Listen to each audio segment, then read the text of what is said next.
네, 안녕하세요. 이번 17회 주택관리사 시험 관련해서 2차 과목인 관리 실무를 시작하겠습니다. 저희가 이제 시험에 관해서 잠깐만 좀 설명을 드리고 저희가 수업을 들어가도록 하겠습니다. 시험은 저희가 1차하고 2차가 저희가 구분 시행이 됩니다. 1차와 저희가 2차가 시험이 구분이 시행되는 거 알고 계실 거고요. 그래서 일단 간단히 1차는 제가 이제 3과목 수업이 진행이 되고 2차는 저희가 요 2과목이 진행되는 거 알고 계시는데 저는 요 2차 2과목 중에 하나인 저희가 공동주택 관리 실무를 강의하게 될 김혁입니다. 자, 과목은 이제 이 실무 과목이 하나 있고요. 두 번째 보면 요 관계 법규란 지문에서 크게 실무와 법규를 2차 2과목을 저희가 시험을 보게 됩니다. 자, 일단 그러면요. 1차 시험을 저희가 합격을 하시고 1차 시험을 합격한 자에 한해서 저희가 2차 시험 자격을 주게 됩니다. 자, 그럼 일단 1차를 합격하시고 저희가 2차 시험에 응시를 하셨다면 2차 시험을 보시는데 1차와 달리 2차는 저희가 이제 보시면 시험이 주관식이 시험이 출제가 됩니다. 주관식. 자, 그래서 실무공이 저희가 40문항이 나오고 법규에서 40문항에서 총 저희가 80문항의 시험을 그 제한된 시간 내에 보게 되는데, 자, 그럼 주관식은 저희가 실무하고 법규에 이제 보시면 저희가 법규에서 출제 문항은 공이다. 저희가 12문항씩에서 저희가 출제가 되고 있습니다. 저희가 이제 40문항에서 12문항이라고 하면 저희가 결코 적은 문항이 아니기 때문에 물론 저희가 수업을 쭉 진행하는 과정에 기출이 되었거나 중요한 지문은 말씀을 드릴 건데 그런 지문도 제가 꼭 정리를 해야 되고요. 저희가 오지선다를 포함해서 기출문제도 보시면 주로 이제 보면 전부는 아닙니다만 저희가 기존에 저희가 자주 출제가 됐었던 문항 중에서 저희가 그 중에 일부를 제가 주관식으로 이렇게 형태를 전환해서 출제하는 경향들이 많습니다. 그런 부분 위주로 제가 보면 정리를 해서 수업 시간에 말씀드리면 그런 부분들은 꼭 정리하셔야 되겠죠. 왜냐하면 저희가 이제 보시면 나머지 1번부터 5에 따른 이 오지선다형은 저희가 모르면 찍을 수라도 있지만 이 주관식 문항은 저희가 알지를 못하면 아예 손을 쓸 수가 없기 때문에 꼭 해서 이제 주관식 문항 비중이 높다 보니까 상대적으로 보시면 조금 부담을 느끼는 부분 중에 하나일 수가 있어요. 그러나 정리된 자료를 통해서 하면 최소 12문항 중에서 최소 열심히 하신다는 조건을 한다면 최소 9에서 10문제 정도는 충분히 여러분 쓰실 수 있기 때문에 일단 믿고 제가 수업을 쭉 따라오시면 되겠습니다.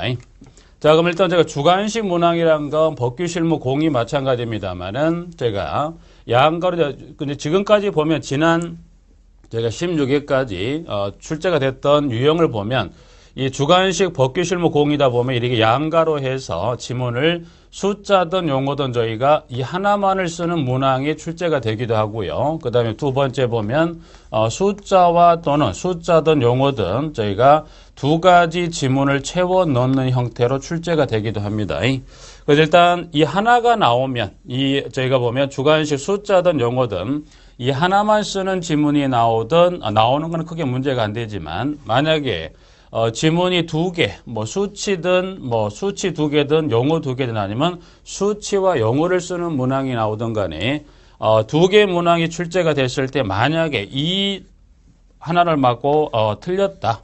하나는 맞고 하나는 틀렸을 때 배점은 어떻게 될까? 배점은 저희가 공이다. 40문항 각 문항당 하나가 2.5가 됩니다.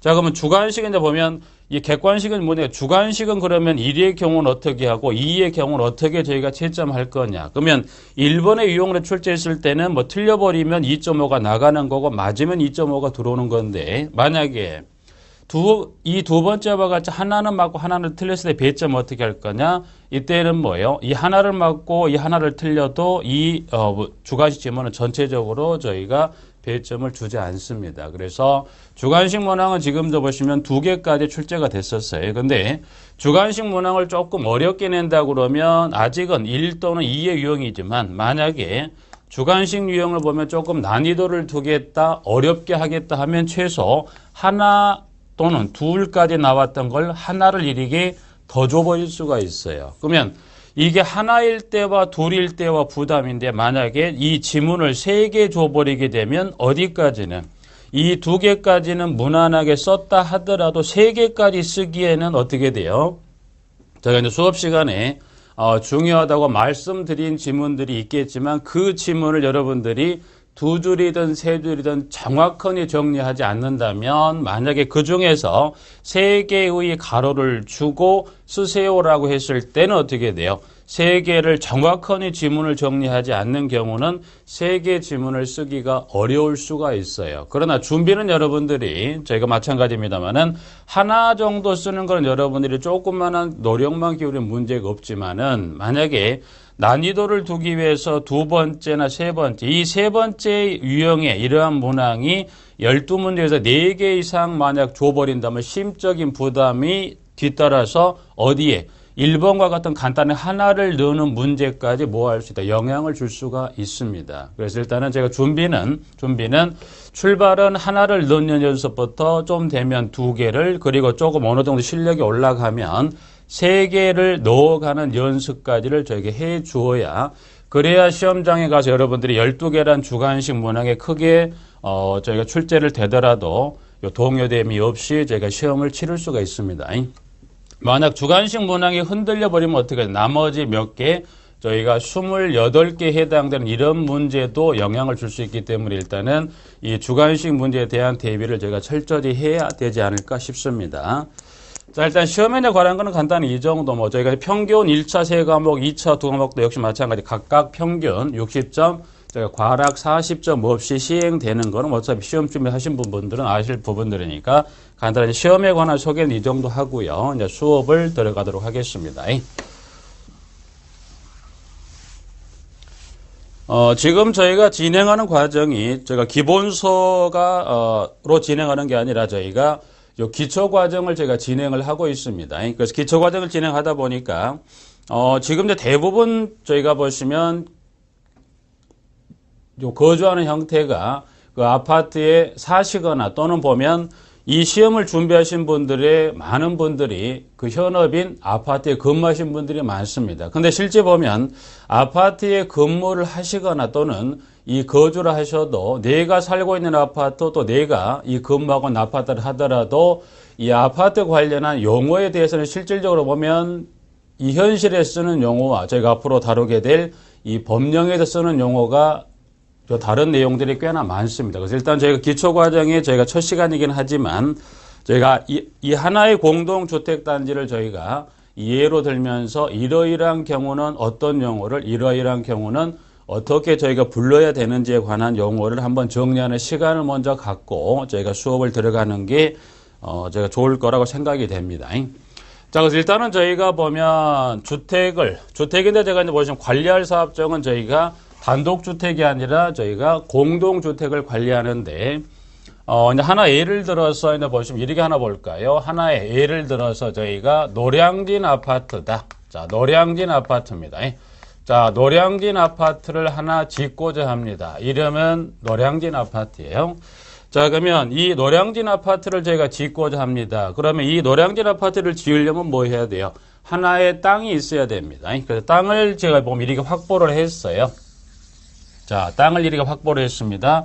자, 그러면 노량진 아파트를 짓고자 해서 이 하나의 땅덩어리 내에다가 뭐예요? 일정한 시설이나 기타 등등을 여기다가 집어넣어서 거주할 수 있는 공간을 저희가 만들어 주어야 되는 게 맞죠. 자, 그러면 이 하나의 땅덩어리 내에다가 일정의 거주 공간 등을 포함한 여러 가지 시설을 집어넣는데 누가 이 노량진 아파트를 지어야 됩니까? 그럼 제가 통상적으로 보시면 누가 지어야 되나요라고 여쭤보면 대부분의 10분의 7, 8법은 시행사나 또는 시공사가 짓습니다라고 나오는데 저희는 앞으로 시공사나 시행자나 그런 지문이 아니라 누가 사업 주체란 지문으로 저희가 내용을 정리하시면 되겠네요.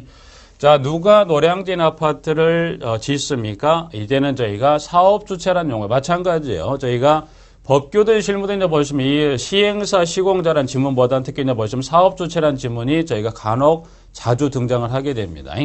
그 사업 주체가 노량진 아파트를 뭐 합니까? 사업 주체가 노량진 아파트를 저희가 건설하겠죠. 그럼 이 하나의 단지 일단 제가 이후에 잠깐 보도록 하고 이 하나의 단지 일정 대상 시설물들을 건설했으면 건설로 끝나는 게 아니라 그걸 뭐 합니까? 건설했으면 그거를 저희가 필요한 자에게 뭐예요? 공급해 줍니다. 자, 공급했으면 공급으로 끝난 게 아니라 이거를 뭐 하더라? 저희가 이거를 관리합니다. 관리란 건 이 말이에요.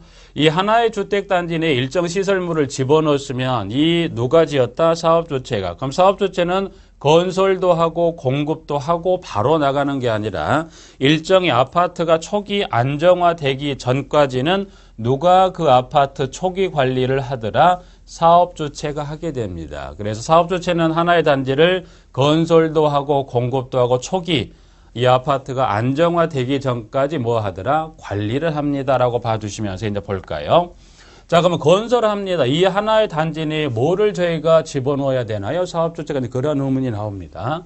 자, 그러면 일단은 요 단지 내에 사람들이 살기 위해서는 특정, 제가 보면 건물을 지어줘야 되겠죠. 그래서 건물을 짓습니다. 그래서 일동입니다. 일동의 아파트에서 동은 잡으면 이 하나만 있는가 여러 개 동이 있겠죠. 그래서 뭐 많은 수의 세대 수의 동을 또는 거주 공간을 만들 수도 있겠지만 여러 동이 있겠죠. 그래서 보면 1동부터 해서 저희가 쭉 해서 여러 개 동을 짓습니다. 그래서 이제 보니까 몇 동까지 가장 좀 쉽게 저희가 5개 동을 지었어요. 그래서 이 하나의 노량진 아파트를 짓기 위해서 이 주택단지 내에 뭘 지었다? 동을 몇 개 동을 지었다? 5개 동을. 그래서 1, 2, 3, 4, 5동에 따른 5개 동을 지었는데 각 동별, 각 동에 보면 세대수가 저희가 200세대인 그래서 1동부터 저희가 5동까지 각 동별 세대수가 몇 세대?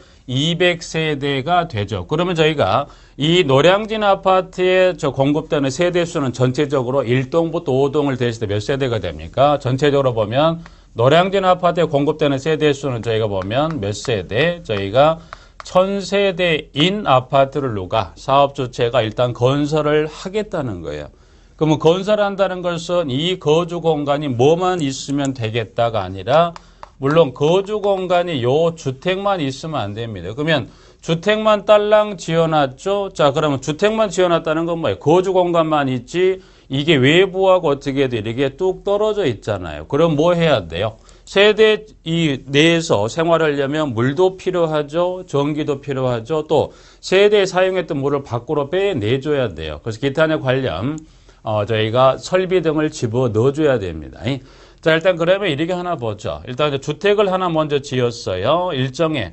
자, 1000세대를 어디다가 배치하고 설계도에 따라서 어떻게 짓겠다고 하나 지었으면 두 번째입니다. 자, 두 번째는 이렇게 봐주시면 돼요. 보면 이게 이제 보면 1동을 하나 잠깐 예를 들어서 이렇게 되어 있다. 1동에는 200세대라고 이렇게 세분화되어 있다고 보시고, 자, 그러면 1동에 제가 거주하는데 1동에 내가 200세대 전부 거주하는 건 200세대 중에 특정 부분에만 제가 이렇게 거주하겠죠. 이 공간에 뭐예요?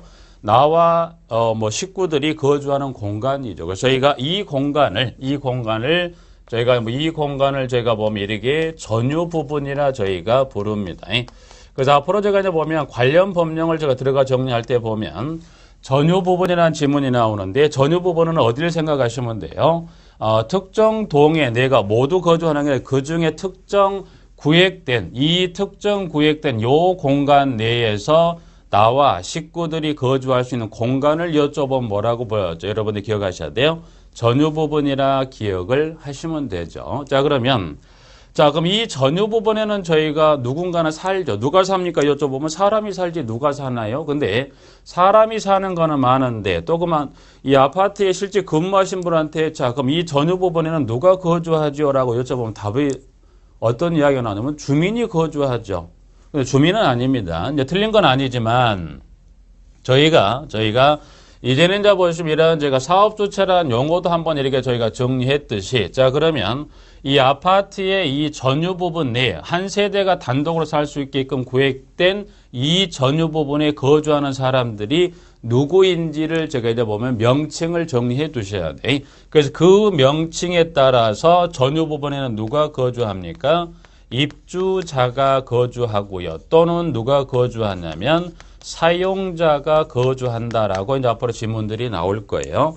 그러면 입주자 하게 되면 저희가 입주자 하게 되면 하나의 주택단지를 건설하는 측면에도 입주자 개념이 등장하고 공급하는 개념의 입주자도 등장하고 관리적인 부분에도 등장합니다만은 저희가 이제 보시면 이 차인 지금 제가 맡은 과목이 공동주택 관리 실무예요.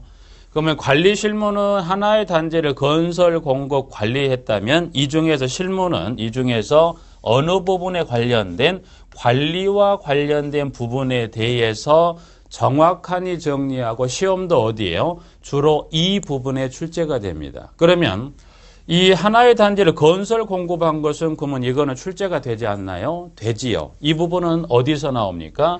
여기 건설 공급에 관한 것은 여기는 어디요? 2차 과목인 관계 법규에서 주로 이제 보시면 이 건설 공급에 관한 측면에 출제를 하고 실무는 주로 이제 보시면 관리적인 측면입니다. 물론 법규도 관리적인 측면에 출제가 되지만 뭐에 비해서 실무에 비해서는 주로 법규는 건설 공급적인 측면이고 관리적인 문항은 적습니다. 대신 실무는 거꾸로 어떻게 돼요? 건설 공급적인 측면은 많아야 한 2문제 이내, 나머지는 저희가 관리적인 측면에 관련 문항을 출제하게 됩니다. 자, 그래서 이렇게 건설 공급 관리하는 부분에서 그럼 저희가 그러면 입주자 하게 되면 주로 어느 측면이요? 관리적인 측면에 있어서 입주자 하게 되면 공동주택의 소유자를 대리하는 배우자 및 직계 좀비 속의 입주자의 개념이 하나 있지요. 사용자는 누구더라? 사용자는 이 전유 부분을 뭐예요? 소유자로부터 임차에 사용하는 자, 즉 여러분이 가장 쉽게 부르는 건 뭐예요? 전세입자를 제가 누구라고 불러요? 사용자라고 부르죠. 그래서 저희가 이제 보시면 전유 부분에 거주하는 사람을 누구라고 그랬습니까? 입주자 또는 사용자인데 앞으로 저희가 이제 보면 이 관련 법령을 정리할 때 보면 지문이 뭐라고 등장을 하냐면 저희가 지문이 입주자 등이란 지문으로 이렇게 등장을 할 겁니다. 그래서 입주자 등 하게 되면 누가 포함된 개념이에요? 사용자가 포함된 개념입니다.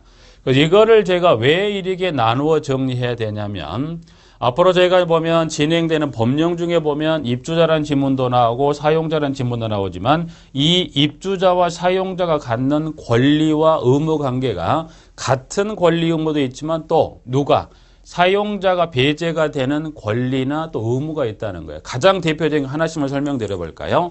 저희가 이 하나의 주택단지를 꾸렸다면 대표적인 의결기구인 입주자 대표회의를 제가 구성하는데 그 입주자 대표회의의 구성원인 저희가 동별 대표자가 될 수 있는 자격은 즉 권리는 누구는 없다는 거예요. 사용자는 절대 안 됩니다. 그럼 누구만 되더라? 입주자만 됩니다. 그래서 그러한 권리 관계에 있어서 저희가 동별 대표자로 뽑힐 수 있는 피선거권은 입주자만 있는 거지 사용자는 없습니다. 그러한 권리 관계도 있고 자, 의무 관계 하나 볼까요? 자, 의무 관계하면 여러분이 가장 보면 관리비는 입주자 또는 이 전유 부분에 거주하는 자가 입주자라면 입주자가 또 사용자가 거주한다면 사용자가 부담합니다만은 그래서 의무 관계에 있어서는 관리비는 입주자 또는 사용자가 둘 중에 어느 하나 해당 자들이 거주한다면 부담을 하지만 장기수선 충당금은 거주 유무에 관계없이 누가 부담할 의무를 지고 있다?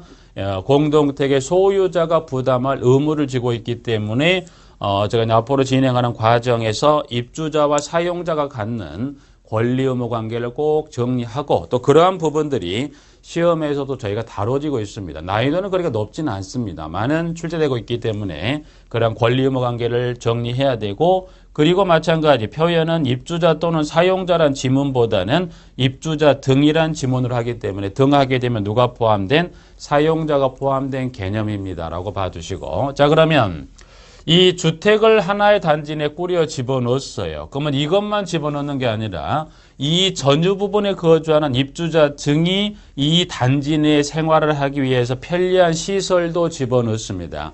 그 시설을 제가 뭐라고 하냐면 이거를 저희가 복리시설이라 그랬습니다. 자, 복리시설은 누구를 위해 지었어요? 이 전유 부분에 거주하고 있는 입주자 또는 사용자의 생활의 편리를 위해서 지어진 시설입니다. 그래서 저희가 가장